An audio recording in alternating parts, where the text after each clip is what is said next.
Let's get into it. Into it. Let's get into it. What's up? It is February 22nd, 2026, 2 p.m. Eastern Standard Time. That's right, every Saturday and Sunday we do it live at 2 p.m. Eastern Standard Time. Every Saturday is educational and craft based with a little bit of a business talk. Today, as always, Sundays are dedicated to writing a book with me from concept to completion. And we are flying through the process. If you don't know, you don't know. So let me give you a little rundown of what happens. We've been using the Thomas J. writing process. And as always, if this is your first time here ever, I'm not saying this is the correct process. This is just my process, one of a million that are out there. So with that said, we've been doing this is the 59th week, and as you can see, we've been flying through the process. We have done the last 9 steps as needed, and we are officially writing through our first draft. We are technically still on chapter 1, but I broke chapter 1 up into 3 chapters because the 0 draft chapter outline felt like it could be 1 chapter with 3 scenes, but upon looking at it and going a little deeper into the prose, I have made the choice, and remember, you're allowed to do this. This is what makes outlining not a firm finalization in the process. You're allowed to be malleable, right?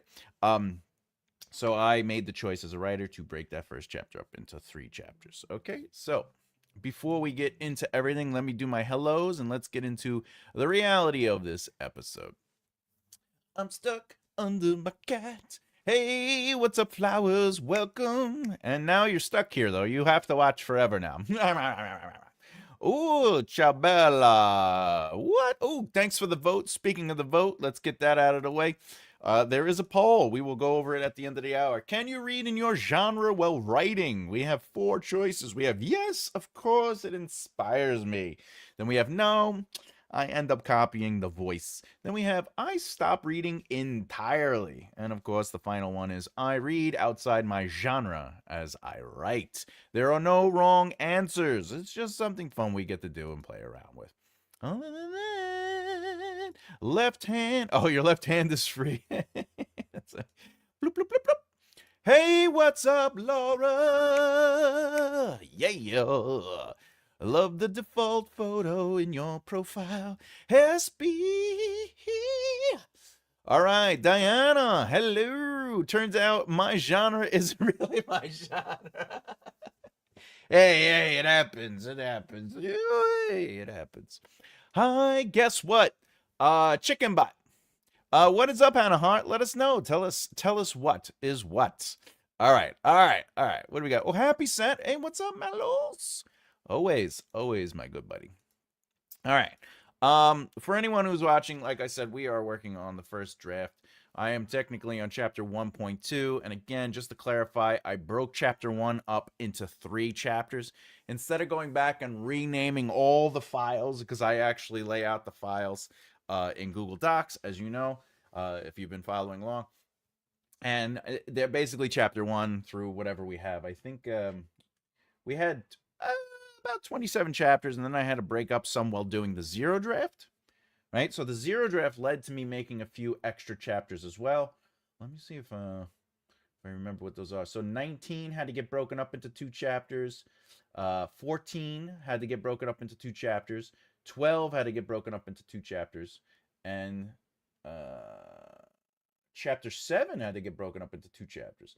So we had a couple of chapters that we realized during the 0 draft process that we had to break them up into 2 chapters, which again, there's no issue with that. But while I was writing the first draft, I realized that I had to also break up chapter 1 into 3 chapters. Why am I doing that and being so open about that? It's because that's what you got to do as a writer. You got to make choices. You got to allow yourself to move where it goes and not feel confined by, well, this is supposed to be chapter 1. Because in reality, you start seeing the rhythm of a scene or a rhythm of a chapter. And in this case, chapter 1 brought us in with the the ship crash. To jump to them unloading the ship feels like a new narrative beat. Originally, when it was short form in the 0 draft, it didn't feel as much, but seeing the prose play out and feeling the emotional pace of the moment It is too much for a reader to go from that to a hard chapter break to another scene, so I'm making the choice to separate them. I am on chapter 10. Hey, congratulations. Give you applause because you deserve it. Very good. Happy for you, Hannah. What's up, Diana? I'm still on the note-taking stage and making a short summary of each plot point. I love it. By the way, there's no race. It's not a race. You know, we've been doing this for over a year. Technically, we're basically doing, what is this, our 59th hour of writing the book. Because we only do it on Sunday. I do not work on this book during the week. I don't even think about it. Occasionally it'll pop in my head, but very rare. Not because I'm not interested in the story. It's just because I want to stay focused on it being a Sunday thing, just so we could go through it. Oh man, breakfast is sausage and eggs. I'm starving. This is my breakfast. I'm eating water today. Oh, full. Hello, everyone. What's up, Sean? How's it going, my friend? How is it going? All right. We got 11 votes now. That's good. All right. Let's get into it. We're just doing this. Now, remember, this is a first draft. I am not interested in deep immersion or whatever else. I'm actually experimenting. I'm trying things. The zero draft got me to get out the rhythm and the flow of the scenes. This is where we get to play a little bit more with the movement of it. All right. I'm not going to read all this, but let's see what we have. 400 and something words? What do we got? Yeah, 400 words. See, I don't know. Water is good. I could use more coffee, but I've been overruled.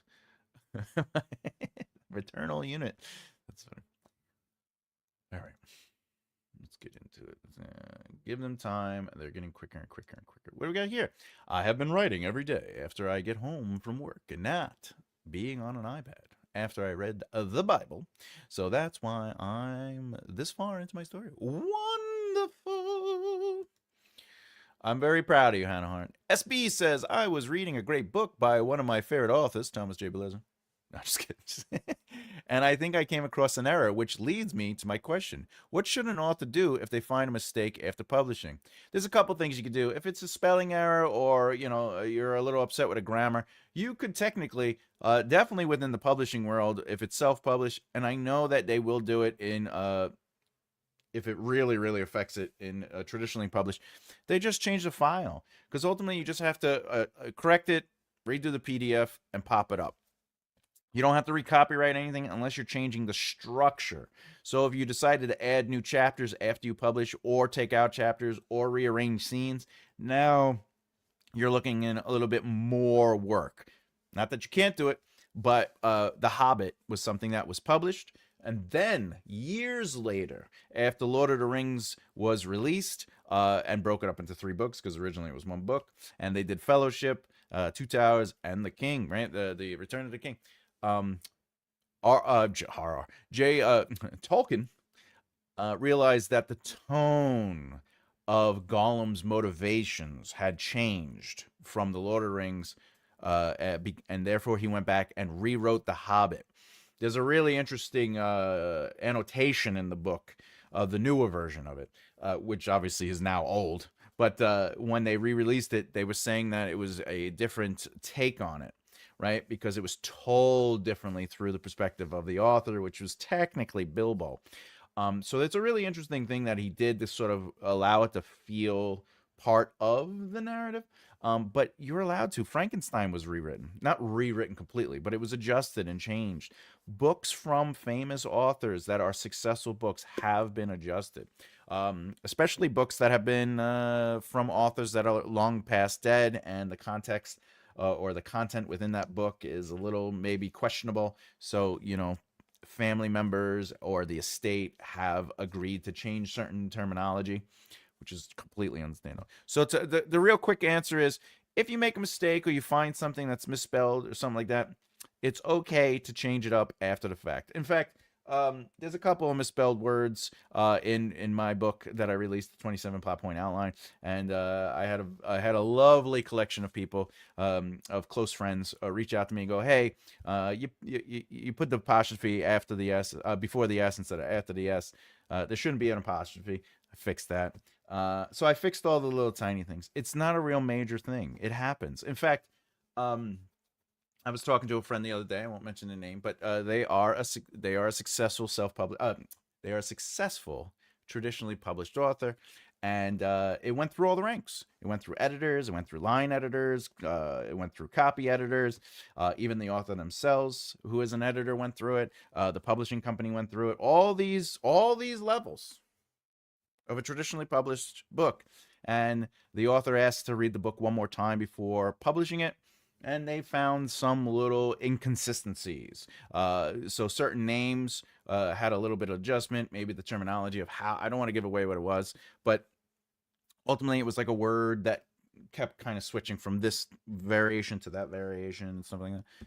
And they were like, hey, can we make these quick changes? So before they publish. So things can get through the cracks. Do not allow it to feel like you're a quote unquote bad writer. It's just something that happens, you know? Like writing is not technically the words. Writing is the context of the words, the choices of the words, the use of the words. So there is, you know, if you and I, if anybody, if any author wrote "The cat ran across the road," the words that we choose to write that aren't necessarily making the cat ran across the road interesting. It's what's beneath that. It's what led to that cat running across the road. It's what happens after the cat ran across that road. Because writing is about the deeper stuff. Because again, I always talk about it. Writing is easy. Sarah met Chris. But being a writer is making choices, having conviction in those choices, the things you want to talk about, the themes, the lens you see life through. So just change it, correct it, re-upload the file. It happens. Greetings, Thomas, and everyone else. The blizzard hasn't hit yet, so out working, listening, might not say much. Well, Ro, you know in our hearts you're saying the most. And just before you get to it, yes, the Wookiees have been dealing with the droids. More importantly, I do want to just a nice little cap to that.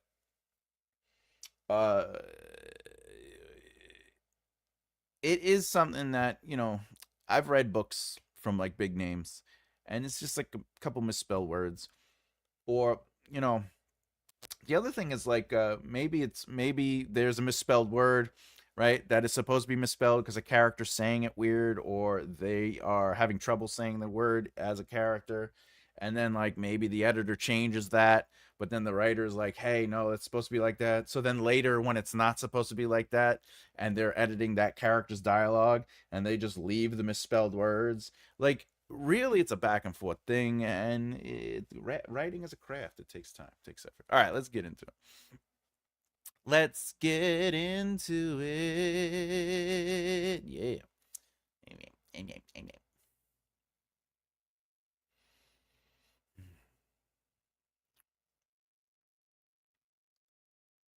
All right, here's an example of writing, right? I've been spelling Laura this whole time. Look, I spelled it correctly here, right? But sometimes, boop, it happens. We spell a word wrong. Now, obviously, this is from the zero draft, so it really it's not that critical. But again, it happens. You know,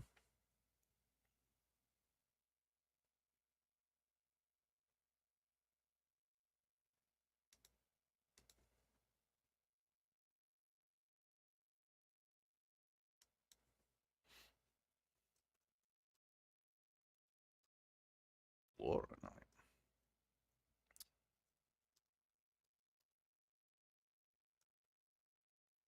I forgot I was writing in first person. Against my ship. Let's get stuck in my head.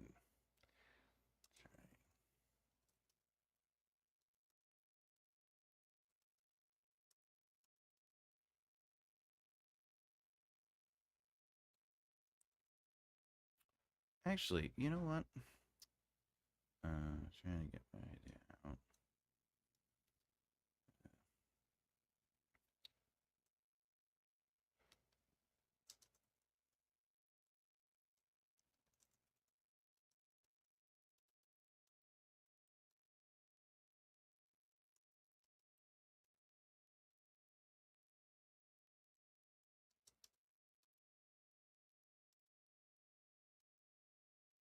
What we got here? What we got here? What is? Oh, It wasn't a misspelled word. It was a couple of sentences that I had to read over and over until I decided maybe it was not a correct sentence, but I did get the gist of what the author is saying. I mean, that happens. I mean, if it's another author, it's no big deal. It is what it is for them. But if it comes down to you, for yourself, if you're an author and you release that and you get enough people saying, hey, what's with this sentence?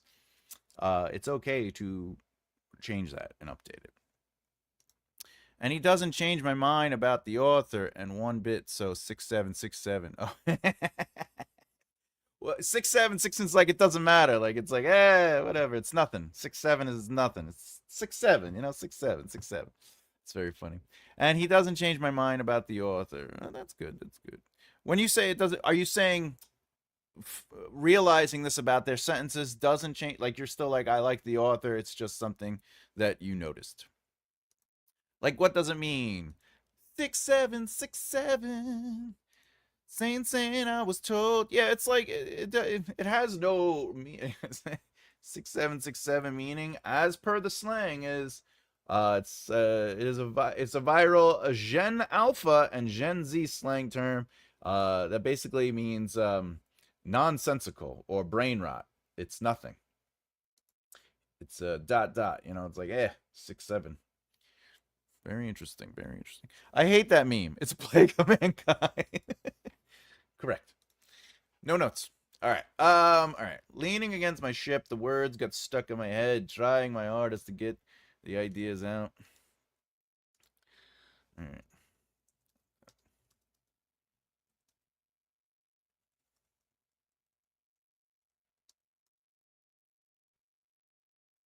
Oh, you know what? I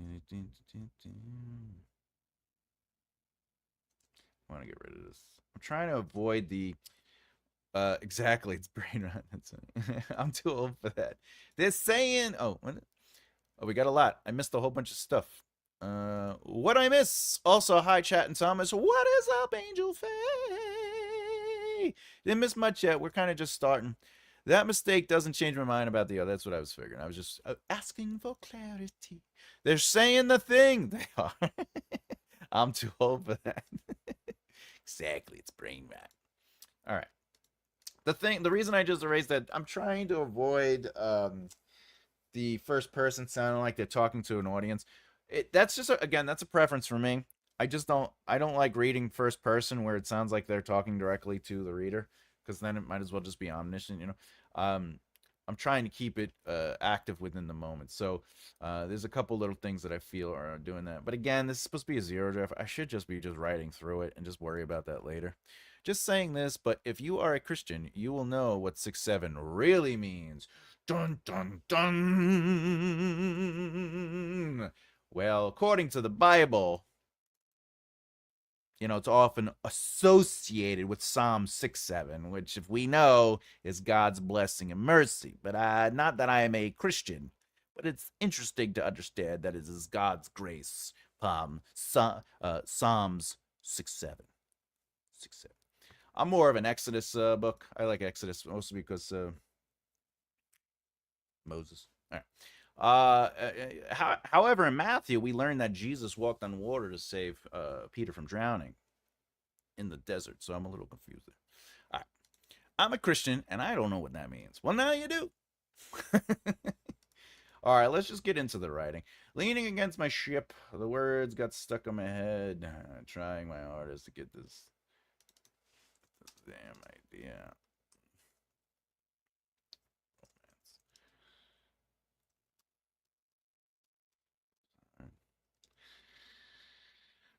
Spending money on this log really ended up being a good purchase.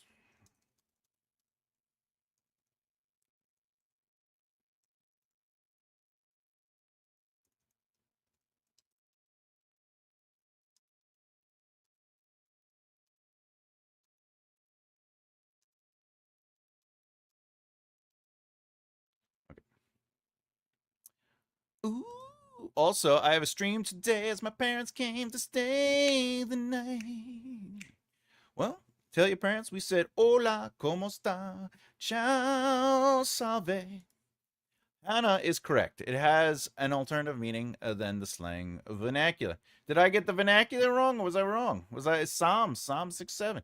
But I know some Christians take the 6:7 meaning way too far by saying it's demonic. Is it demonic though? I don't know.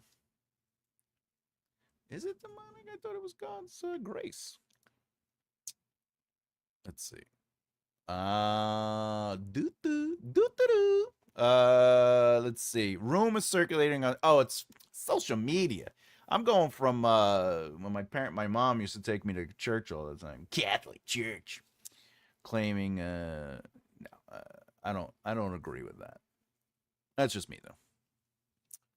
I don't agree with it. Not that I am a Christian or a Catholic. I'm just saying. Also, also. Uh,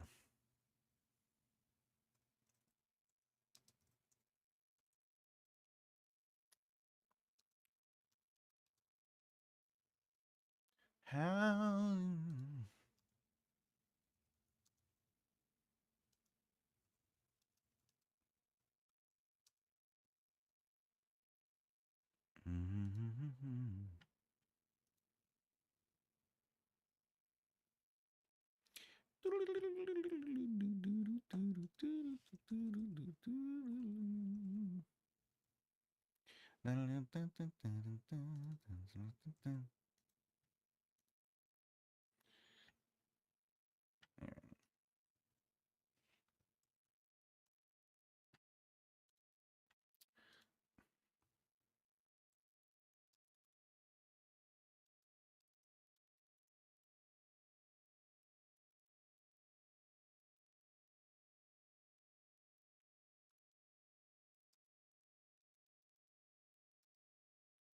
All right.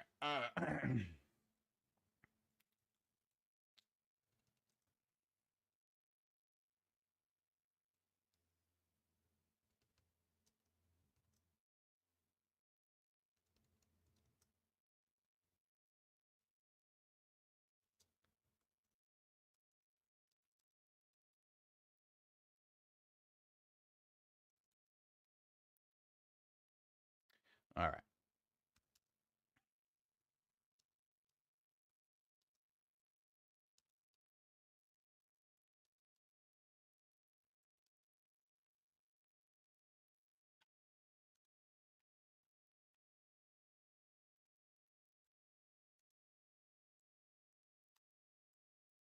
Okay, I thought that was cute.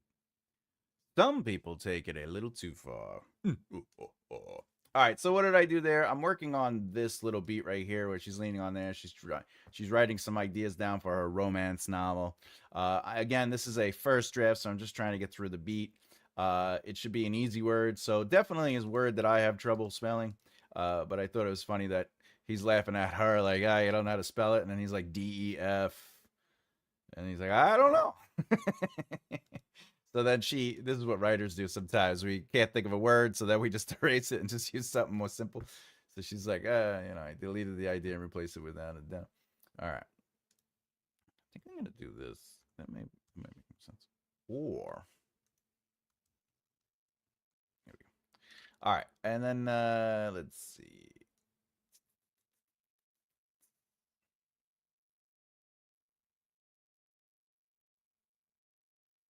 All right, so here's an example of like a zero draft note says uh the reason I have this is because I don't have a name for him yet. We're still waiting for a name for field navigator. But anyway, the field navigator asks her what she's working on. In this context, the natural way it came out is that he already knows that she's still working on that book of yours, huh? By the way, there's an example of dyslexia. I feel in my head, I definitely said on that book of yours, but all right. So does that mean I should go back and change the beat? Does that mean I should be like, all right, I gotta have him go, so what are you working on there? Instead, the natural feel came out because in my mind, the way I wrote it was they know each other, right? And they have been, they've interacted with each other a few times. So I wasn't even thinking of this note because I totally forgot about it. But looking at the note, now that I see there's a contradiction in the way it was originally meant to be, right? As an author, I'm allowed to make the choice. And I feel it's stronger to show that they have a relationship by leaving it than going back and having the character be like, what are you working on? Mm.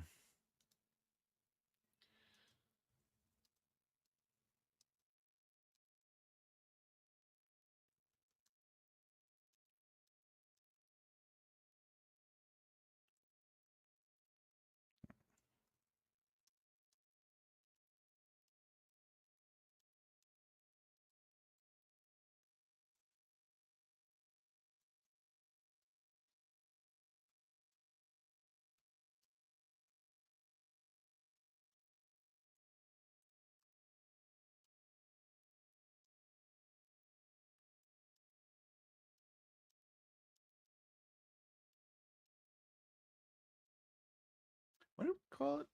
I don't know. You know what? Mm.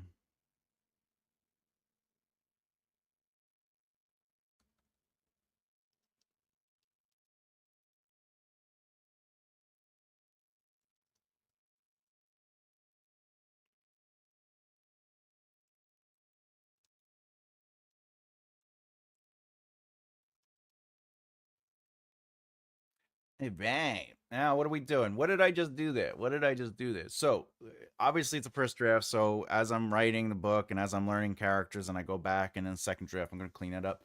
But I just created a position. I created a position for the field navigator. I created a position for the mom. And I created a position.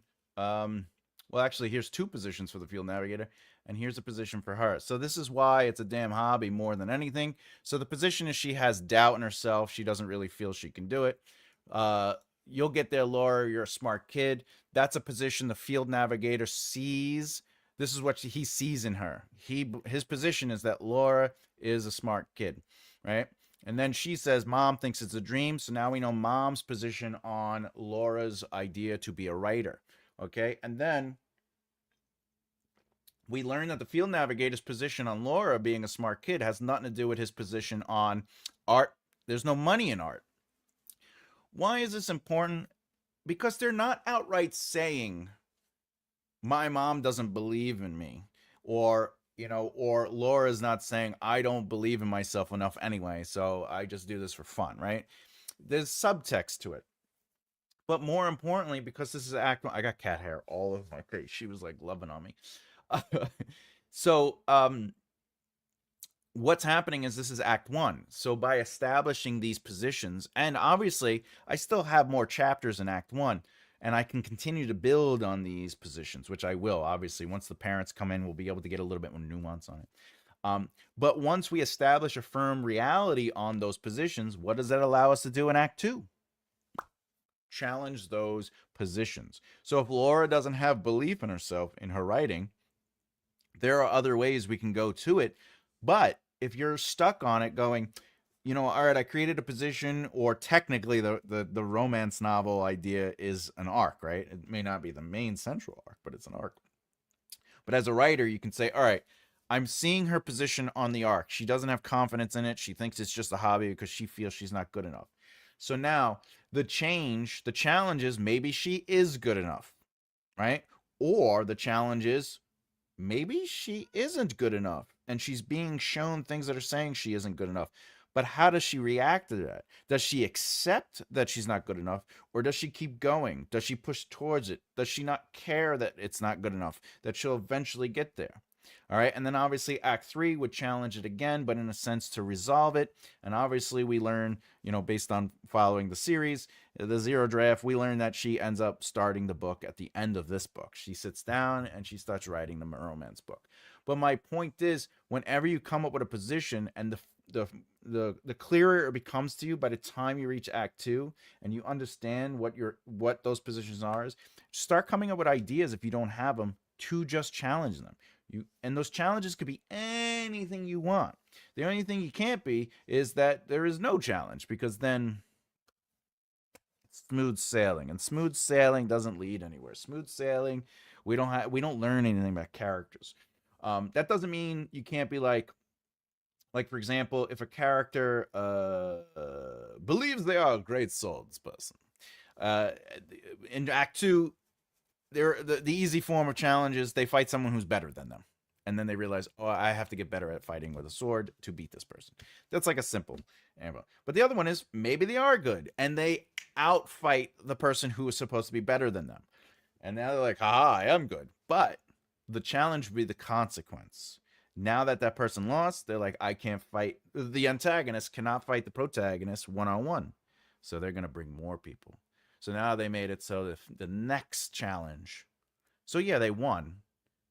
Fine, we gave them that. But now because of that, let's give them some pushback. With now they're going to have to fight 2. Right? That's the way you're supposed to look at it. If you're going to give them a victory, make sure there's a consequence to that victory. If you want them to be, if you go, I want them to definitely win, but I want it to be difficult, you got to put stakes around them. So somebody they care about or a situation. That's what they do with Superman. Superman is pretty much indestructible, right? Unless you have the green kryptonite. So what do? The building collapses and he has to stop the fight and go save the human or a squirrel or whatever, right? You have to put stakes around people if you're going to just allow them to be basically, I can defeat anything, right? So that, I know I went on to a tangent, but my point is I'm naturally finding these positions because I'm playing through the conversation.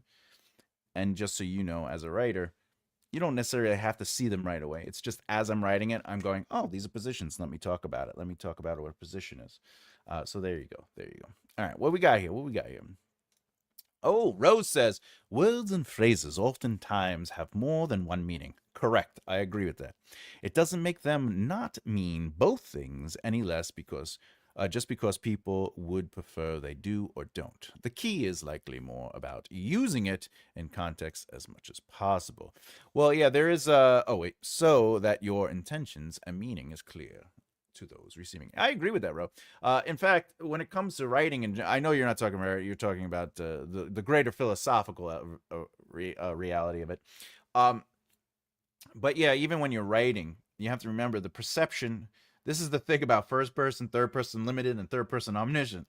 There is the perspective of the POV experiencing something, and then there's the perspective of those experiencing it too. And even though that Ro is talking about something a little bit bigger and greater, and I do agree with what he's saying, that's how you should approach your writing too, is when you're in a POV, what is it they see about the world? Their positions, their beliefs, and how their sensory, right? Like if there were 2 people and they saw somebody off and there was 2 people like scuffling, like fighting, right?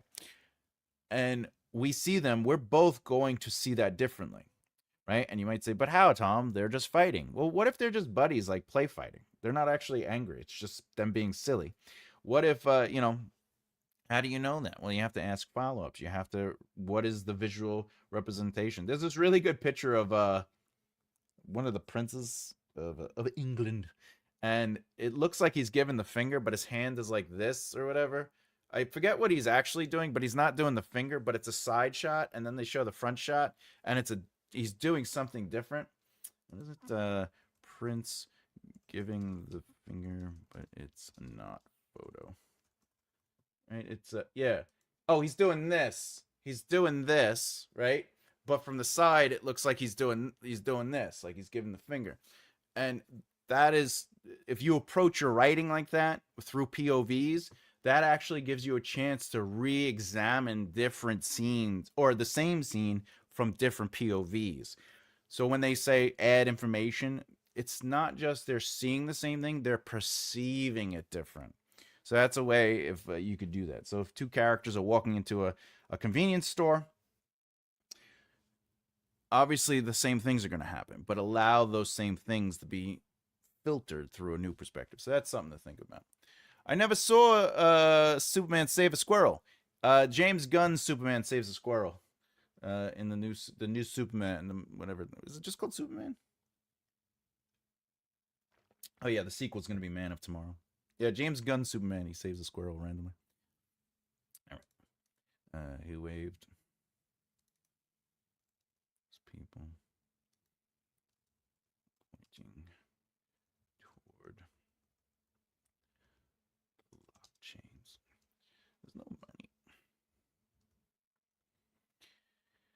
All right. Okay, so now we get to go there. Now, if you notice, I'm not putting a lot of physicality in it. There's a little bit. But again, it's a first draft. I'm just trying to get through it.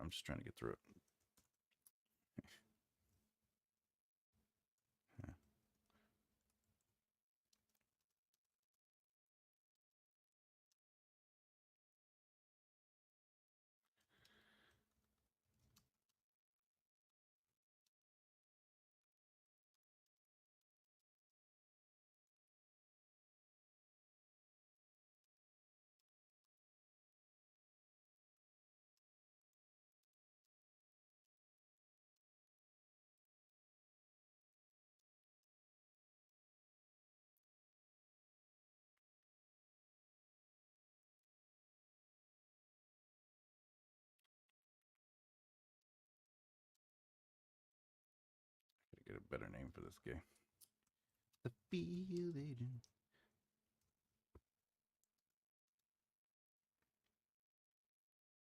Field navigator. We need a name for the field navigator. Do we got a name out there? Give me a names, people, so I can just give this guy a name. All right.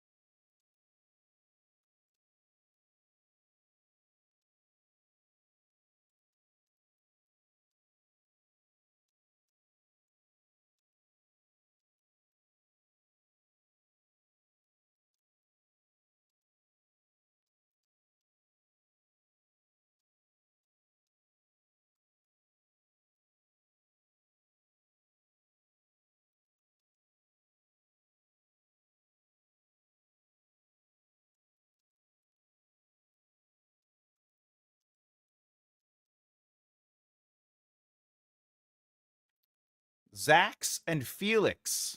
All right. All right. So let's do it. Let's get a vote. Well, we have the one vote going on. Let me hear from everybody in the room. Zax or Felix? Let's see it. You tell me, Zax or Felix. Either one is fine for me. But let's give it to the room. Zax or Felix. All right.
All right.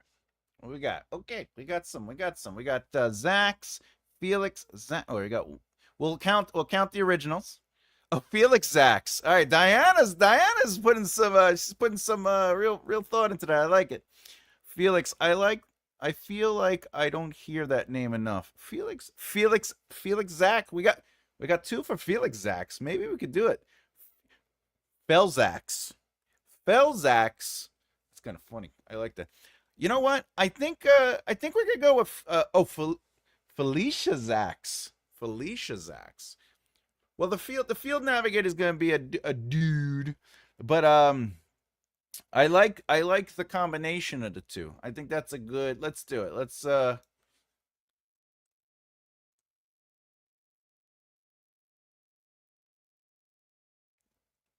Felix Zax. Let's just double up Felix Zax.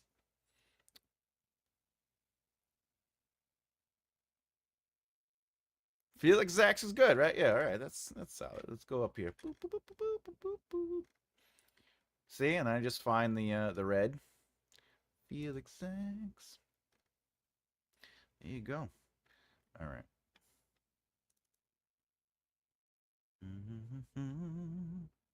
I like it. I like it. Yeah, it's very good. It's very good. All right, so what we got here? We got here. We got Zax. We popped that at Felix. Then we got some votes for Zax, but we're gonna go with the Felix. I like Felicia though. I do like Felicia. Maybe maybe that's his daughter or something. Felix. Yeah, yeah, yeah. We don't hear that. Oh, hey, KJ. Yeah. All right, cool, cool. I like when I see new names. Unless you've been here before, my brain because my brain does get a little loose. His parents wanted a girl. So, oh my God, that's amazing, right? Yeah. Felicia. I mean, it is fantasy, so I mean, technically, Felicia could be a masculine name. I like it. I like it. I like it. Solid, solid. There we go. There we go. Sexy. I'm gonna let me see something here.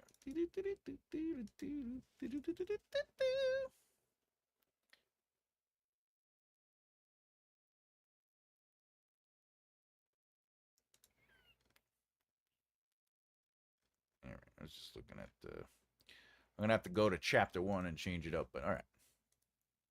Step down. All right, so this is interesting. This is interesting. When I wrote the first chapter, see, this is the reason I really like doing the zero drafts because I'm gonna forget things on the surface. But when I wrote that opening passage, I wrote it in like Laura's been doing this for a while now, a little while, and like the stars are like to her. It's not it's she sees it all the time. So it's interesting. This is right here. I feel mine is boring. So she or I already started that seed. I already had that seed in the opening, and it's nice to have these moments where it's like, oh yeah, because you put so much work into it that it does become invisible. It's like when you're an actor or an actress, you know, you're doing the work and then you sort of just push the work aside. So seeing that happen, I feel good about that because I'm like, oh yes, it's already there. It's already being seeded. So that's good. All right, walks around making sure there's lots. Okay, all right. You know what? We're gonna take away the lying down. Okay, I step down from the ship's side. What's it called? What is the outside of a ship called? I think it's called the hull, right? Yeah, the hull. All right, giving the hull. Uh, second glance. Meaning, my life is boring. Here's back home.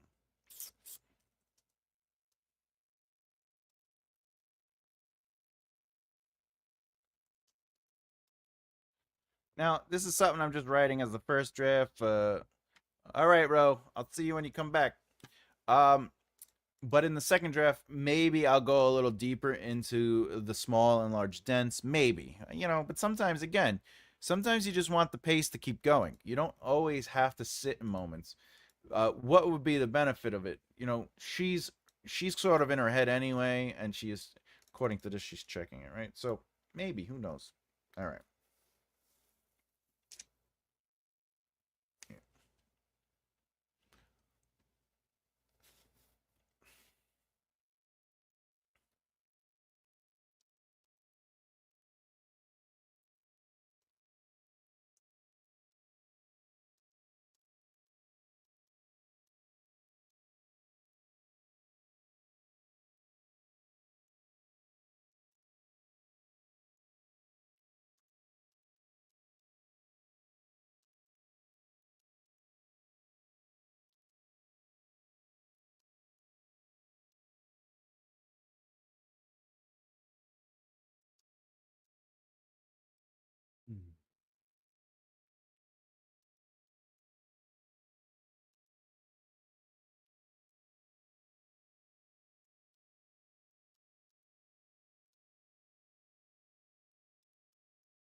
Hey, denting out a few pops.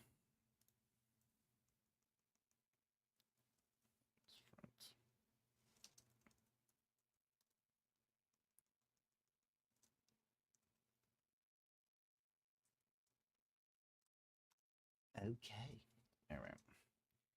I gotta write a little fantasy beat here. I have been using on my laptop for a story helper, but I do add more to what it has.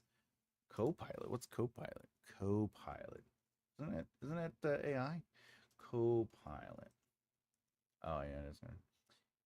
Well, listen, I'm not necessarily for AI in the writing um, process, but I also I have a weird stance on it because like it's here. I think Matthew McConaughey had a really good point of it. There's a video going around about Matthew McConaughey and his thoughts on AI, but also not if you're a fan of Ben Affleck or not, but Ben Affleck had a really good point about it. It's that uh, I'm gonna summarize. I'm gonna shrink it down. Um, Basically, what they were saying is look, it'll never write a masterpiece. It'll never create a masterpiece, right? And Ben Affleck was even saying, it's like, you could have AI write a story, but it'll never understand the nuance of purpose or character. You know, you couldn't have Citizen Kane be written by AI, right? Um, he's like, but it is a tool. And because it's here and it's not going to go away, it's in the machine. It's like, how do we use it as a tool in a way that doesn't take away from the creative side? How do we continue to use it as a tool to allow it not to like how do we stand our ground as artists and stuff like that? But I think at the end of the day, it's like when like when newspaper. I don't know if anyone's old enough to know the stories, but my grandfather used to say when newspapers came out, people were like, they're gonna no, everyone's gonna get dumb from newspapers. They're not gonna even see the world. They're gonna look in newspaper, right? And then he's like, they said it about the TV too, but they also said it about the radio, you know.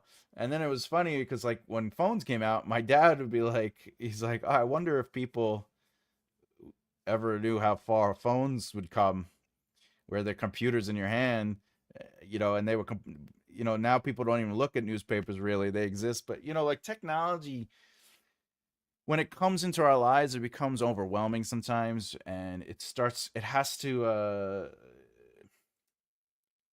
has to settle. Right now it's in the chaos zone. It's in the crazy. It's like everywhere. It's very AI is doing this. It started off like, haha, look at Will Smith eating spaghetti. And now it's like, is that Will Smith eating spaghetti? Like so. I made a stupid photo of me holding a panther, and I've had people email me or message me, email the message, and they're like, "Did you really get a panther? That thing's gonna kill you." And I'm like, "It's not a real panther. It's a stupid photo I made because I was missing my dog, and I was dealing with depression, and And then I had somebody contact me and go, "I can't believe you use AI. AI's killing people," and I'm sitting here just trying to not shut everything down, and because I'm just desperately missing my dog, for God's sakes. And then I was like, so I did it as a joke because occasionally I'll like do Photoshop and I'll put my head on like somebody's body and they're like petting a bear or something. But I just didn't want to do the work, so I just made this picture of me. I put a photo of me in, and then a photo of a panther that I found, and I was like, I want to be hugging the panther, and the picture looks, it was like photorealistic. And then I had people say, "Oh, I can't believe it! Now every time, now I don't believe you do anything with that. Everything you do is AI. Oh, your writing is probably all AI and all this." And I was like, "All right, whatever. I don't care." But like, I needed that moment, that little tiny moment, to just put that up there and like play with a joke to work through my depression because it was falling, like I was falling fast, and and then everybody's, some people were laughing, some people thought it was real, which I thought was funny, but then you get those kind of attacks, and that's why I'm like nuanced about it, because I'm like, at the end of the day, just do whatever you do, Don't hurt people. Don't go out of your way to be mean to people. Don't go out of your way to physically destroy people. Don't go out of your way to hate. Don't go out of your, all like we have to make that choice to not go out of our way to do things. But as long as we're not purposefully hurting people and purposefully doing stuff. Anyway, all right, that was a little side. I think that was a tangent. I should have kind of shifted away. But anyway, what do we got here? I use Gemini for research because it connects to the search engine, but it can make a lot of mistakes sometimes. Well, yeah, that's the thing. Like if you're using Google, if you use Google, even if you don't use Gemini, Google is Gemini. So if you search for things, it'll pop stuff up through it anyway. So it is just there. It's not a real Thomas. It is. I'm telling you, it's really me. Use it to write. I have some AI versions in notes of my nonfiction, but because it has some links to other sources, I can use for research. The research part is totally fine. The other thing you could use it for, if you're comfortable with it, is you write a scene out, you put the scene in, and you specifically are, what is being conveyed here and what is happening here? And the only reason you did that is because if it's telling you, like if you write a scene and it's your character is falling in love with somebody, but it's all inside, and it's the way they look at somebody, and it's all subtextual, and the AI says it's a brother and sister. You're like, I need to work on the scene, so now you got to rewrite the scene. But if it's used as analytical analysis, that's not bad. But as soon as you start saying, can you write this, can you write that, that's where I kind of, only because, like, what's the point? What's the point of writing it then? Just to sell. Like, I'm not gonna sell the Panther picture. The Panther picture's garbage. It's vanished. It goes into the ether of life. I'm not gonna make any money on it, nor would I try to. I love the Panther. See, the Panther puppy was cute. So Two-Face doesn't have a sibling. Tisk tisk. Yeah, I mean, that's the next photo I'm gonna do. I love having a chat with Chad. See? You have to have some chats. All right. That's what I do with my story scenes. Yeah, see, there you go. Analyze. All right, where are we? Can't believe. Wow, we went an hour? Did I not? That's all I wrote? No, come on. What did I write? 400 words? Yeah, about 400 words. How did I write so little? Okay. All right, I'll leave this this scene for oh, look, I'm almost done. What we got here? What is that? 200 words. So I got to write the fantasy scene, the deep of the fantasy scene, or the conflict, and then it says that they're leaving. Or it jumps. Okay. Felix. What's his name? Felix Zach. All right, so that's what we'll do next time. I'll write out the fantasy thing. The fantasy is scene of the men being filthy from work and being romantic with a woman, but it has to be really bad romance. Well, that's gonna be fun. It's all right. I like being distracted. I like the interaction. It's good. I organized my 8 projects and created a new. Hey, fantastic! All right. You know what that means? I think that means let's go into it. I think I hit myself pretty hard with that little. I went back in time. I revisited my experience with the Panther. All right.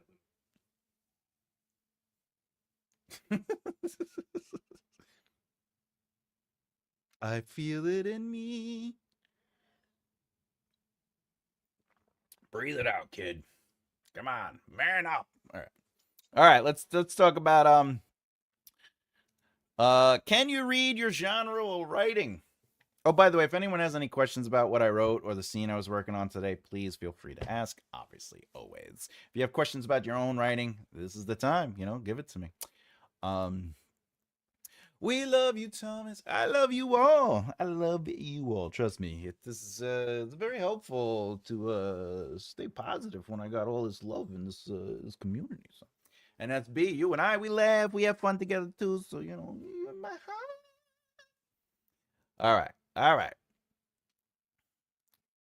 You also came up with another series. We'll give you applause for that. We got series. I'm having a Panther experience now. Meow. Well, flowers, you are very much loved, and I'm always here for you, girl. I'm always here for you. I'm always here to make you laugh. All right. Can you read in your genre while writing? We have 17 votes. I love it. The first. Ooh. All right. We'll start at the bottom. 0%. No. I end up copying the voice. So no one chose that. Very good. Very good. 6% we have I stop reading entirely. And then we have 24% I read outside my genre as I write. Interesting. And then we have 71% on yes, it inspires me. I love it. I love it. These are all great answers. There are no wrong answers. None. Applause the love. We love you, flowers. We do. Big hearts to you. I end up copying their voice. This is actually one of the reasons when I was growing up musically that I wouldn't necessarily learn other people's music, was because that was a lesson that was given to me. And ultimately it's like, understand guitar first, and then kind of develop like your play style, and then start learning other people's music, which almost made it more difficult for me to play other songs, because like when I learned a Sabbath song, it always still had to feel like I was playing the Sabbath song. But what I realized is when we played out, if we did a cover, people would be like, "Oh, I like your cover of it," because it would feel like a Tenebra song and not necessarily a Sabbath song. So it did benefit me. It's the same thing at writing. I do try to avoid writing like other authors, in the sense of, if there are things I like about an author or a thing I don't like about an author, I use that as sort of a barometer in my approach to writing, but not necessarily the style of writing, if that makes sense. What does that mean? It means, again, I try not to use the word with, not for any other reason than it's just an author choice. I try to keep things active. I like it more visual, as if I'm framing a camera shot. Um, so all those things come from different areas, as a screenwriter, as a filmmaker, as an actor, as a director, as a producer, like all, the humor that I use is based on comedy. I was in comedy for 10 years, and so the way I approach humor is to try not to make it a joke, but to try to make it like a naturally funny moment, right? So all these things are important. So no, I don't end up using it because I make a conscious voice for it. So I'm glad that everybody hit 0 on that. I stopped reading entirely. I think it's important to still read. Like, I read a lot of client work during, so I think I've talked about this. I don't really read a lot of books per se, but like if I do read a book, like this is the kind of stuff I read because I'm a nerd. Like how to create languages, or self-help books, or I like if I do read a book like that's more fiction, usually I'll read fantasy, but I like crime and noir, right? So it's all stuff that's good too. Um, but the reason when I'm writing, I'm usually always reading client work, so I can't stop entirely. So I wouldn't pick that either. I read outside my genre as I write. I I think I would write. That's probably what I would pick. I read outside my genre as I write because I'm not reading, like, I don't find fantasy to read fantasy to inspire me to write fantasy. I'm already in the whole, I'm already able to get myself writing. Um, but I will watch just television or films just in general, not to be inspired. But there's things about like emotional notes that I see that I'm like, oh, I really want to explore that. I really like that emotional note. But I think read outside my genre as I write. I think that would be me. Yes, it inspired me. Let's end it. Boop, boop, boop, boop, boop, boop. Fantastic. Good time. Good time. Good time. What do we got here? What do we got here? I want to plan my other books for my series that I've been working on, even though I am on my 10th chapter, almost 11th chapter, and in Act 2. When is the right time to do this? Oh, that's a good question. Um, I'm somebody who likes to outline for fun. I will do a short form outline for ideas. If an idea pops in my head while I'm working on a book, or if I'm sitting around just pulling my pud, and an idea comes up, I will just outline it in a short form. That means I'm not going to put a lot of heavy lifting into it. I'm just going to be like, this happens, and then this happens, and this happens, and I'll just hit the 27 plot point beats. As far as when to start that, I do it as soon as the ideas hit me. But I still try to maintain a writing schedule for the other books. But I'm also weird. I don't recommend doing what I do. At any given time, I'm writing 3 to 5 books. It's just my brain. If I only focus on one thing, my brain is going to drain out and get tired. So the way I keep my well up and alive is I work on the fantasy, I work on the noir, I work on the self-help book, I work on the how to write book, I work on the classes that I'm doing, I work that I'm writing out for Patreon. So I'm always sort of playing with other things. I have this book. This book is a great cleanser for the week because it's Sunday, right? I'm still going to write tonight on my book, but it's a good cleanser because I sit down. I'm working on a genre I don't normally work on. I'm working in first person, which is also helping me, by the way, with the noir. But I'm weird. I don't recommend people work on more than one book at a time. But my advice to you is there's nothing wrong with outlining whenever you want. Get those outlines going. Because the outlines could be changed and affected by the books you're writing. Thomas, when I grow up, I want to be a writer just like you. You are a writer like me. Come on. You write. If you write, you're a writer. You just want my hair. You just want to play with my hair. I know what it is. I know what it is. I do have ideas for other books because they're in the same world that I'm writing. Yeah, there you go. I mean, if it makes you feel better, I have 4 or 5 series that stem off from the epic series that I'm writing, the epic fantasy. But there is the fantasy series, there are 3 separate fantasy series for that saga. But then I have like a sides. I have this character, like let's play with this character, let's play with that character. Those books though are shorter.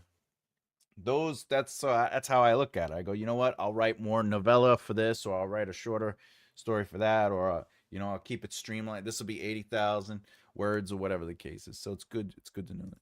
Yes, please let down your like Rapunzel. I can't do it unless I hear that Rapunzel. Thomas, let down your hair. What is it? Rapunzel, let down your hair. Rapunzel. Can I? I don't know. Let's see. I'm gonna cut it off tomorrow. I'm gonna buzz it all off. I'm gonna go buzzed hair tomorrow. What do you think? Buzz the hair. You got to buzz the hair. Thomas, let that hair. That's funny. But, it gets so hot though. I'll just ponytail it. Let's ponytail it. Ponytail. This is how I used to wear it, with a ponytail. Nice little ponytail. All right, got my horse tail now. Woohoo! How'd I get more views? All right. Look, I don't do OnlyFans, but my OnlyFans idea got vetoed. No. Just kidding. All right, let me do my my showdown real quick. Let's do the rundown. The rundown. For anyone who doesn't know, this is for all the people that are watching this thereafter the live and or are here for the live but haven't seen me ever before. Please subscribe and hit the bell icon so you don't miss out. I do live videos every Saturday and Sunday. They are a place for you to ask me questions. I'm a developmental editor and a writing coach slash consultant. So it's free. I'm doing these weekends live at 2 p.m. Eastern Standard Time every Saturday and Sunday for you as an opportunity to have an avenue and a community to jump in. There's never any judgment. We are here to elevate and celebrate. More importantly, if you didn't know, you got to bloop that beard and bloop that like button. Why? Well, because it helps the algorithm. More importantly, if you didn't know, I have 3 books available. You go to makearightleftheare.com and you can find Patreon. If you go to Patreon, you go to the Scribe tier, you get everything on my Patreon with the Scribe tier, including the opportunity to read exclusively on Patreon Death of a King, the first book in the epic fantasy. The book, if you read the book, it shows you the outline, Shows you zero draft, first draft, and third draft before the polish. But more than that, I teach a lesson and educate. There's information for people to basically understand my choices and basically what I'm doing here, but it's more refined over there. And there's also a lesson attached to every chapter. Okay, so you could either you could read the third draft and get through the closest version to the book that will be a hardcover, or and then you can compare and be like, what did he change and how did he change it? So that's a lot of fun. If you didn't know, I have a book, the 27 plot point outline, all fixed and cleaned up. But you can enjoy this book if you are a pantser.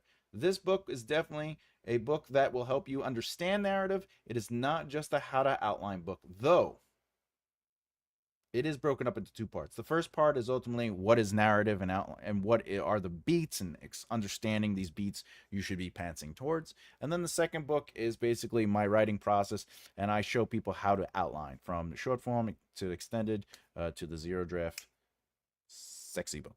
And of course, if you're trying to be successful in the entertainment industry, including writing, this is book 1 of 5 for the Foundation for Longevity in the Breaking Down Success series. More importantly, the second book is almost completed as far as format and cleanup goes. And that's all available on makearightlefthehere.com. Boom. All right, I did the whole thing. Let's talk and let's chit and let's chat. What do we got here? I've combined the fun and games beat with the B story beat together for chapter. Yeah, all right. Yeah. I like your short videos. They make me... I'm glad the videos make you laugh. Yeah. Hey, whatever you're doing, have fun. As long as you're having fun, Hannah, that's really all that matters, you know, because writing is about being fun here. Thank you, Thomas. You're welcome, Diana. You're absolutely... You are welcome. Yeah. All right, so there we go. Oh, by the way, since today is Sunday, that means I got to tell you what the schedule is for this coming week. Let's see what the schedule is. What is the schedule? Luke, I am your father. Oh, doesn't he say no? Yeah, he doesn't say Luke. He says no, I am your father. Today's Sunday. Wow.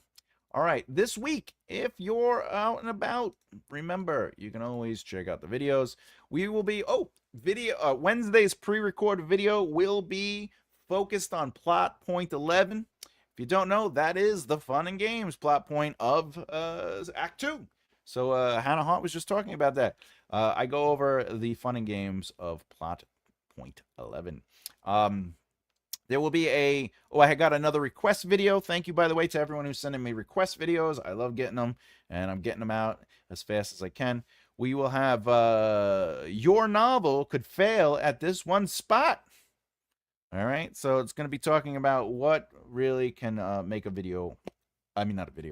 book stop the reader and put it down. Jeff Rimland will be joining me this Friday for a pre-record interview. Jeff Rimland, I had a lot of fun interviewing this fellow Long Islander. You can't go wrong with Long Islanders. And of course, this Saturday will be a writing sprint. We will be doing a writing sprint, so we'll do some chit-chatting, then we'll try to get 3 20-minute sprints in there. And of course, Sunday will be as we will be. What do you think of this, Reverend Second Life? If I know what you're talking about, isn't that the game? Not the movie, right? Second Life. Oh, that's the game. Oh, this game. This game. This game. Is that the game, right? Yeah. Reverend Second Life. Well, Second Life, I haven't played ever. But I have friends who love Second Life, and back in the 2009s and stuff like that. Second Life is a game that is basically like you just live a life in this world. But Reverend, what is Reverend? I know what? I don't know. I'm a loss for words. I'm not talking about the game. Oh, all right. Okay. What are we talking about? Reverend. I'm looking for it. I'm looking for Reverend. Let's see. All I'm seeing is game stuff. I think you're messing with me. Reverend. I don't know. Second Life refers to a supernatural or specialized character roles. This is girl game. Messing with me. You're messing with me. All right. Hey man. Okay. Oh, what do we got here? Okay. It's much better now. All right. I hope so. I hope so. What always amazed me on Second Life, and I think this is fantastic. This is not a knock on the game, is that people would like build homes or create businesses, because you can create businesses in Second Life, and then people would literally spend real money to purchase the homes or purchase the businesses, or you'd go. The other thing, wasn't there like a controversy going on where people would go into Second Life and they would do like drug deals or like world deals and some crazy stuff. Oh, all right. All right. So this is what I'll say for a subtitle. All right. How does the subtitle narratively influence the overall story itself?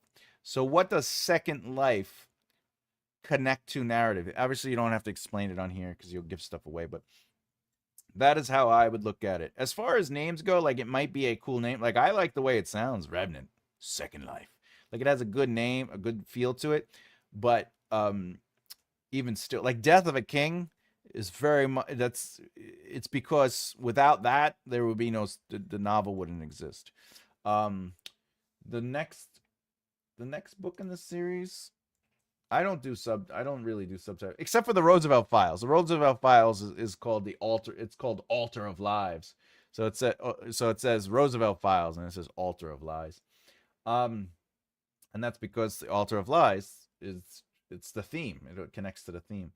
But Legacy and Blood is the next book in the Maven Wars, the fantasy book, and that has to do because it's about legacy and blood in many different ways. Many different ways. That's how I would approach it. Yeah, someone told me they owned like all the bridges in California virtually, and it's gonna be worth something later. Like, yeah, well, that yes. So they build things or they create things, and then they have these, and they're like, "But I own it." But how do you own it? Can't I just build another San Francisco bridge? You know? I don't know about that part. I've not been into the seedy part of the game. I usually just do the role play like Star Trek. Oh, that's cool. Clean stuff, but I know there is some seedy stuff going on over there. It's basically because I'm writing a second book, so it makes plus Amazon keywords and such. Um well, if it is a sequel, like I guess that is the joy of it, Second Life. It's the second life of this character, right? Is it a new world though for them? Is it they're doing something completely different than the first book, or is it they're still just doing the same thing? That's what I would ask myself. I like the name though. The name's good. The name is good. A do do do do do. A name is good. What do we got here? Close that out. Close that out. Oh, hey, James! Congrats on the books. Got my copy. Sorry I haven't been able to visit live streams more often. Well, I'm just glad you're here now. Also, the Wizard. I just love the Wizard. Uh, when you said did you buy the this one or the 27 plot point one? I always because I know they're different books. They're different purposes. But thank you so much for buying the book, and it's awesome. Thank you, really. I wish I could like hug everybody that buys the book.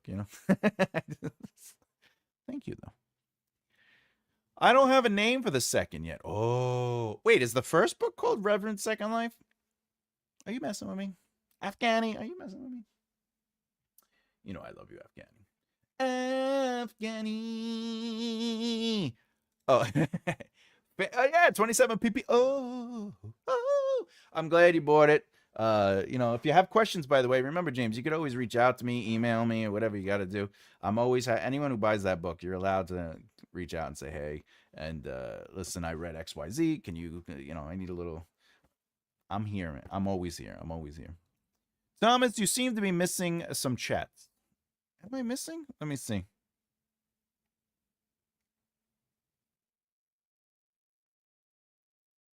Well, I got some retracteds. I wonder why that is. Well, StreamYard doesn't. Sometimes StreamYard has an issue. What am I missing?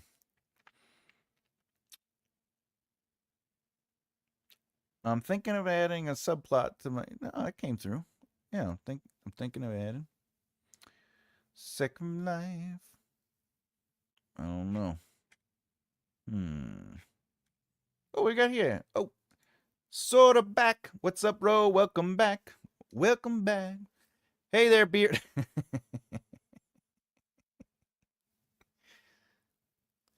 Hey there, Beard. I love that. I love that. How is Sentenced to the Tide or Tides? Sentenced to the Tides. Again, it sounds interesting. Sentenced to the Tides. That has a really interesting and evocative uh, uh, connotation. Again, though, how does it relate to the story? If it relates to the story, even if it's tides, it could be literal. Like that's how they, like instead of the electric chair, they put you in the water and the water rises. Um, or the tides are rising, just as a metaphor. Uh, cool name. That is a good name. A Sentence to the Tides. Sentence to the Tide. I think tides. I think tides is a little stronger. Sentence to the tides. It flows better. Sentence to the tide. Sentence to the tides. I think tides feels a little stronger. I don't think the other one is bad though. I don't think sentenced to the tide is bad per se. But you always want to make sure that it connects to the narrative in some way, whether it's thematic or literal or whatever the case is, because then it makes it a little stronger. Because you don't want people to buy your book and be like, "Oh, I love this title," and then like it has nothing to do with the title. But my my thoughts on that is that's a pretty sexy title. Tides, though, I would go with tides. But again, just my opinion. I just noticed there was a take a comment back button and I was playing with it. Yeah, it makes the comment go away, but I still see it on StreamYard. I feel like not many people know what a revenant is. Well, if you've seen the movie, my friend was actually the first AD on that movie, and I had a couple other friends do sound and another friend do camera work. But if we're talking about the reverent, okay, and how a person who has returned specifically from the dead. So I understand that you're saying reverent as in the second life, like they're coming back. But I was just asking in the book, is it like, are they coming? But again, you're saying it's the first book. I thought it was the second book. If it's a sequel and it's Second Life, it has multiple meanings. It's the second life, but it doesn't necessarily the reverent if they survived in the first book and came back from the dead. I don't know. I don't know. Thanks. I liked Tides too. Four boys literally sentenced to the Australian penal colony of 1800. The 6-month voyage has several. That's interesting. That's interesting. I like stuff like that. So, literally sentenced to the Australian penal colony in 1800. 6-month voyage, several chapters. So the voyage to the colony is the 6 months, not the voyage away from the colony. But still, that's sexy. Yeah, with Leonardo DiCaprio. Yeah, that's right. My buddies worked on that. My buddies worked on that film. My buddies worked on that film. Oh,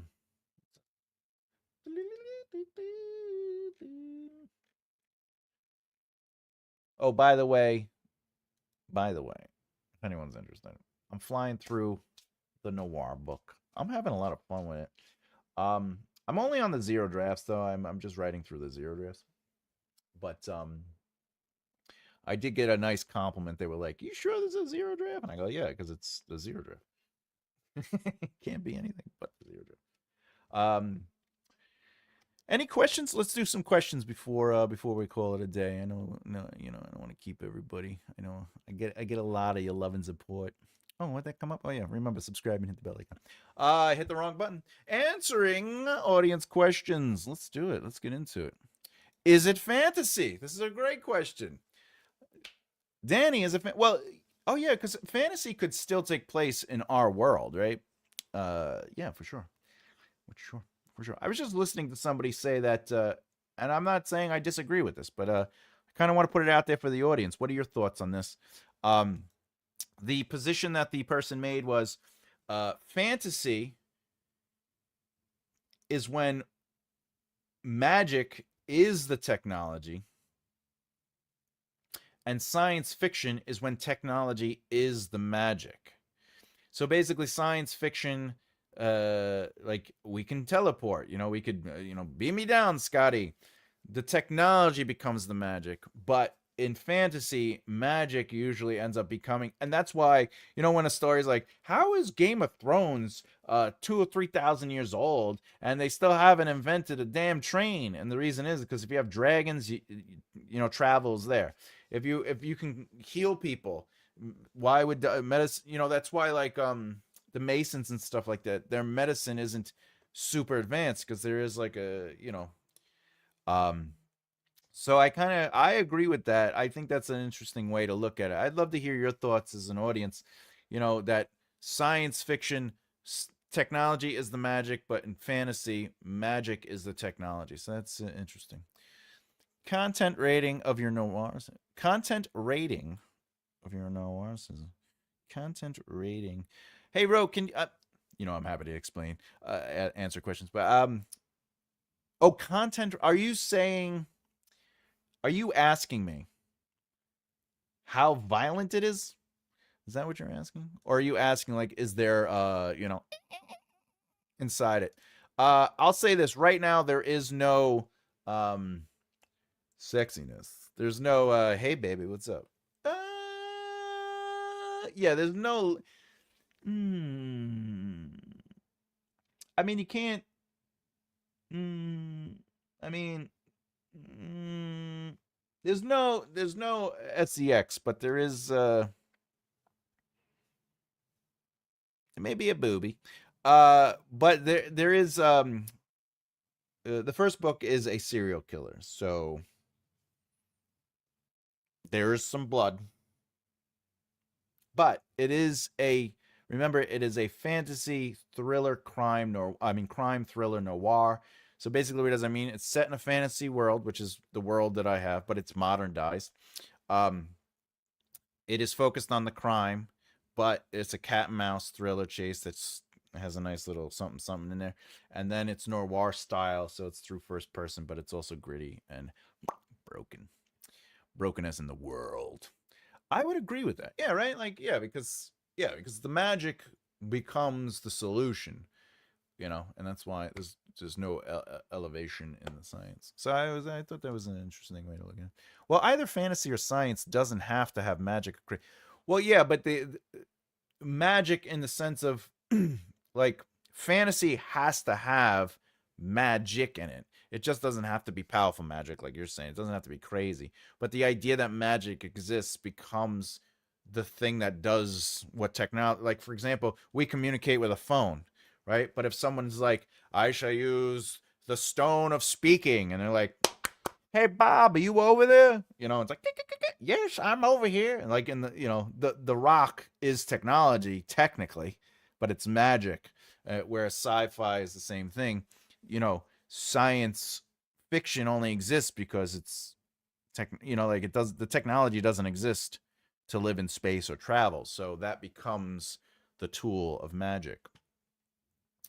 But I do agree, it doesn't have to be like mind-blowing. Like, technically Game of Thrones isn't like high, it doesn't have massive magic. The dragons, sure, but like you don't have people going fireball, even though I would love that more. If I could find a great place to stop in my story, I've been wanting to draw pictures for my story. Could I? Yes, Hannah, you could do anything you want as an author. You could have fun with your life and do what you got to do. If we were having a serious talk about advice, there's certain things I would adjust in my process. But again, we're all different. We all have different processes. All right, yeah, I'm always around, bro. I'm always around. There's no, hey, baby, you want to see my room? There's no, hey, baby, I want to see my, hey, baby, you want to see my room? No, my noir does not have that, but there is Maybe some dancers, if you know what I mean. There's a little not that you hear that, though that would be funny if you turn to that chapter and it's like um but this is the fun part. There may be a quote unquote strip club, but there is a subversion. There is a subversion of the strip club and a massive subversion of the strippers.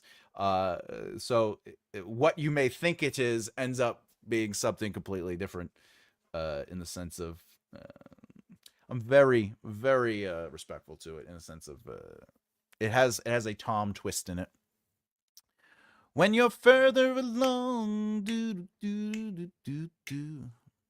Well, I already know the whole story. I already know how the noir is going to go.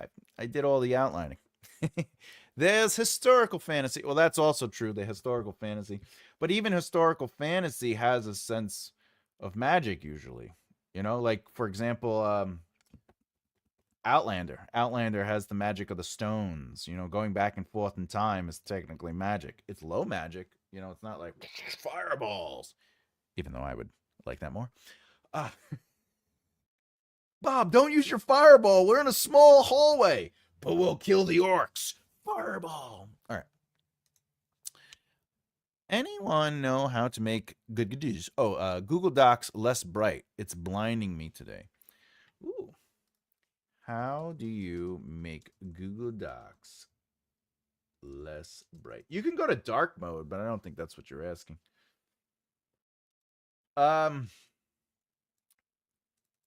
So what it says is go to File, go to Page Setup, and then go to Page Color.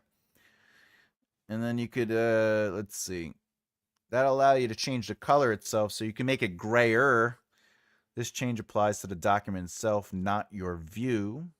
You could also go to Settings and choose Theme, and then go to Dark. That's usually what I have, except for when I'm doing the live, so it like pops a little bit. You can also view a document in light mode temporarily by tapping More, 3 dots, View in light mode. I wonder if that helps. Let's go to...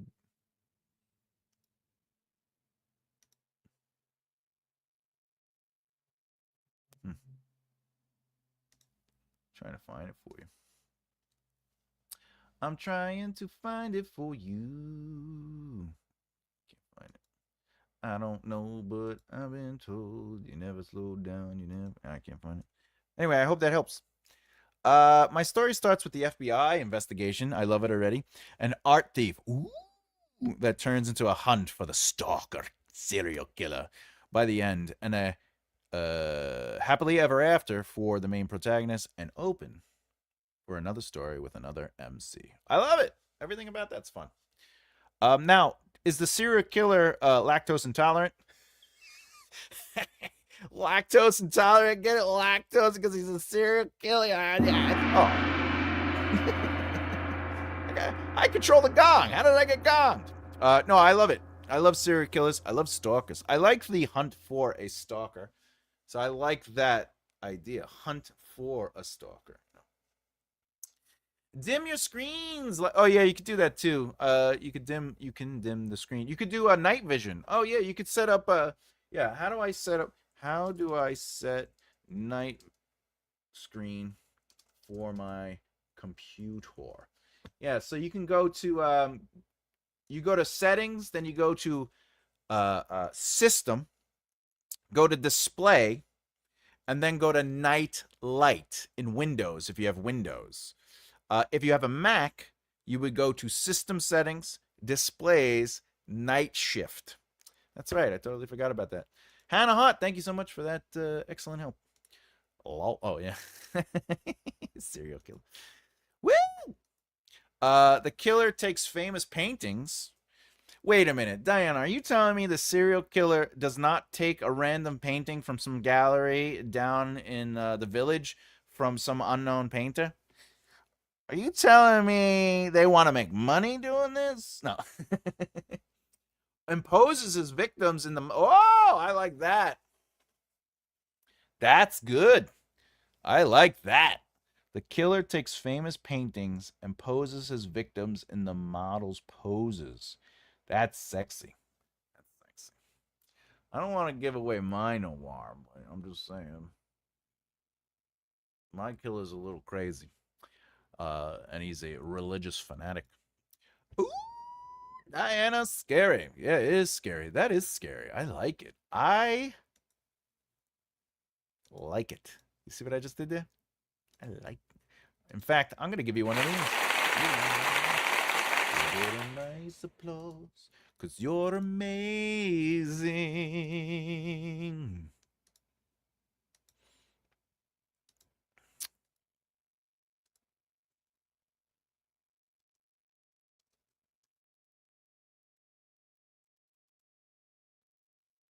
All right. Okay.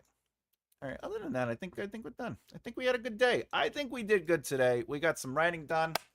I think next Sunday, we'll definitely get this last little beat done where we got to do the whatchamacallits, the daydream. The daydream. So far, though, the chapter is what? What are we at? We're at 741 words. That's pretty sexy. Now, I'm going to give this little insight real quick before we go. Let me get rid of this. So this chapter right here, just what I've done so far, is 741 words, as you can see. But I'll say this much. This is a first draft, right? And if we're thinking of the original, let's go back. The original zero draft of this section was 443 words. All right, and I'm actually breaking it up into two scenes. So the big thing that's going to happen is once I get to the second draft, I feel like right off the bat, this 740 words is well, obviously I didn't finish the chapter, but just looking at these 741s, I feel like this is going to pop up to at least 1500, at least. I'm just making little guesstimates. But the reason I'm saying that is because right now I don't have a lot of movement in there. I don't have a lot of physicality. I don't have a lot of immersion. I'm missing some of that. I have a little bit of it, but I have some internal stuff, which is great. But it's once I get in there to look at like this, it's not clean in my mind as far as like having, it doesn't feel like in the present. We're not right there, even though I'm writing in past tense. What I'm saying is like I want to bring a little bit more life to it. Like I might kind of play with this a little bit. And a lot of times what happens is when I'm working on the second draft, like sentences just turn into passages. So like the door took 3 heavy kicks to activate sliding up and over my head. Loud and it didn't help pounding my. Oh, well, that's pretty good. But sometimes I'll look at like one line and maybe I just want to play with it and expand the logical narrative movement of it. And then what that does, it'll shift everything else in that passage and move it to another passage and create a new quote unquote movement. So that usually happens. Other things that I'll do is this won't become the opening. I'll actually play with a new idea for an opening. I'll play with a new idea for the ending. So that all happens in the second draft, if not the third draft. So when you're writing, the word count is important. It's important to think of your word count, of course. But at a certain, when you're in the first couple drafts, those aren't that's not going to be your word count. That's going to be the end of it. You still got a lot of work to do. Line editing is going to, change maybe 10 or 15, maybe up to 100 words for the whole document. But I like seeing the evolution of the drafts from the zero draft to the first draft to the second, third. And the reason I do like looking at that is because it gives you an idea of word count in the sense of, oh, I just did 500 words. I know when I get to the third draft, that's probably going to be 750 words or 1,000 words, depending. So it's just nice to have so you can make choices. Am I going too deep into this? Did I put in too much sensory? And it gives you again choices as a writer. Other than that, let me get these last couple questions here. I even turned my schedule nightlight on with my work schedule after I get home from. Hey, I like that. I'll try that now. That's a little better. Now everything is a bit yellow. I like it. All right, my friends. Listen, we're gonna call it a day. I had a blast. I'm so grateful for this weekend, as always. I will see you next weekend, same time, Saturday, Sunday, 2 p.m. Eastern Standard Time. Also, remember this week, Wednesday, Thursday, Friday, there is a video. They are pre records, but since they are premieres, I sit and I watch the videos and I chit chat in the comments. Not that you have to, you could always watch it whenever you want. But I hope to see you next week. If you have questions, feel free to write those questions down and ask them next weekend. Other than that, what did I say? Oh, that's right. I'm Thomas J. Bellezza, and as always, keep developing the right mindset. I'll see you next time. Bye. Hey.